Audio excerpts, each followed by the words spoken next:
প্রকৃত বন্ধু কাকে বলে জানেন?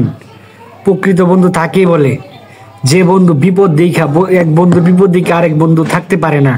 যে বন্ধুর কখন বিপদ হয়েছে এই জিনিসটা দেখে, বিপদে পাশে দাঁড়ায়, যে তাই সে হইতেছে আপনার প্রকৃত বন্ধু। একটা গল্প বলি, গল্পের মাধ্যমে বোঝাই। গল্পটা শুনলে বুঝতে পারবেন যে কেন বললাম এই কথাটা। একদিন দুই অনেক ঘনিষ্ঠ বন্ধু ছিল, অনেক ঘনিষ্ঠ বন্ধু যাওয়ার পরে সেই বন্ধু বাড়ি থেকে যায় বলতেছে, বন্ধু চল আজকে একটু ঘুরি, ভ্রমণ করি, অনেকদিন ধরে ভ্রমণ করি না, হাঁটাহাঁটি করি না অনেকদিন ধরে, চল হাঁটাহাঁটি করি। তারা রাস্তা দিয়ে যাচ্ছে, রাস্তা দিয়ে যাওয়ার পরে এক জঙ্গল, বলতেছে সব শহর দেখতে দেখতে আর ভালো লাগে না, চল ওইদিকে একটা জঙ্গল আছে, ওই জঙ্গলে ঘুরে আসি।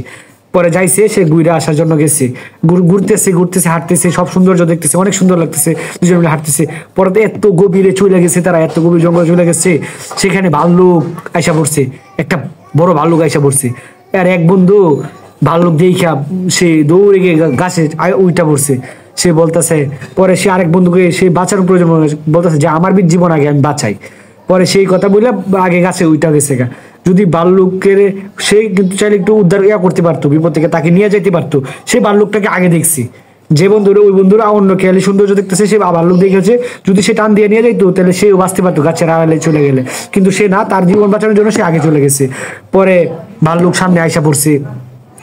পরে এই বন্ধু কি করবো চিন্তা করতেছে। সে গাছে উঠতে পারে না, গাছের আড়ালে যাইতে পারে না, সে আগে খেয়াল করে নাই, ওইটা আগে খেয়াল করছে। সে খেয়াল না করার কারণে সে বুঝতে পারছে যে আমার জীবন এখন আমার নিজের একাই বাঁচাইতে হবে, আমাকে বাঁচার মতো এখন আর কেউ নাই, আমার জীবন আমাকে নিজেরই বাঁচাইতে হবে।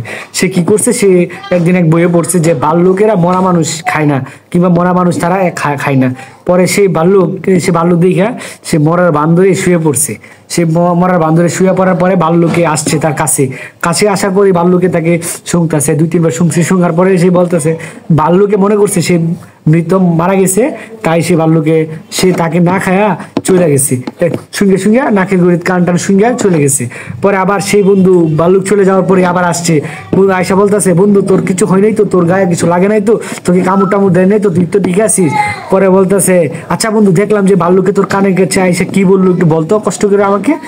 ভাল্লুকে বলছে, শোন, ভাল্লুকে আমাকে বলছে যে তোমার প্রকৃত বন্ধু সে তোমাকে কখনো বিপদে রাখা যাবে না। আর যে তোমাকে ভালো বন্ধু, সে তোমার বিপদে উদ্ধার করবে তোমাকে। যে তোমাকে বিপদে যে তোমার পাশে দাঁড়ায়, সেই তোমার প্রকৃত বন্ধু। আর যে সে বিপদ দিকে যে গুটায় যায়, সে তোমার প্রকৃত বন্ধু হতে পারে না। বলছে তোমার জন্য না চলার জন্য। আমাদের এই গল্পতে কি শিখলাম, যে আমাদের বিপদে দাঁড়ায় তারাই আমাদের প্রকৃত বন্ধু। আর যারা আমাদেরকে মুখে বলে সবাই বন্ধু হতে পারে না, সবাই বন্ধুত্বের মূল্য দিতে পারে না। সবাই, আমাদের মনে রাখতে হবে যে আমাদের কে উপকার করতেছে, কে আমাদের বন্ধু, আর কে আমাদের বিপদে আমাদের প্রয়োজনের পাশে রাখে, শুধু ব্যবহার করে। আমাদের এটা চিনতে হবে। আমাদের যদি পৃথিবীতে বেঁচে থাকতে হয়, আমাদের আগে প্রকৃত বন্ধু চিনতে হবে। এমন বন্ধু তৈরি করতে হবে যে আমাদের বিপদে পাশে দাঁড়ায়। সত্যি কথাটা কেমন লাগছে, সত্যি কিনা অবশ্যই কমেন্টে জানাবেন। আর চ্যানেলে নতুন হয়ে থাকলে অবশ্যই চ্যানেলটা সাবস্ক্রাইব করে আমার পাশে থাকবেন, বেল আইকনে ক্লিক করে দিবেন, আর ভিডিওটা শেয়ার করে আপনাদের সকল বন্ধুদের কাছে পৌঁছে দিবেন। আসসালামু আলাইকুম।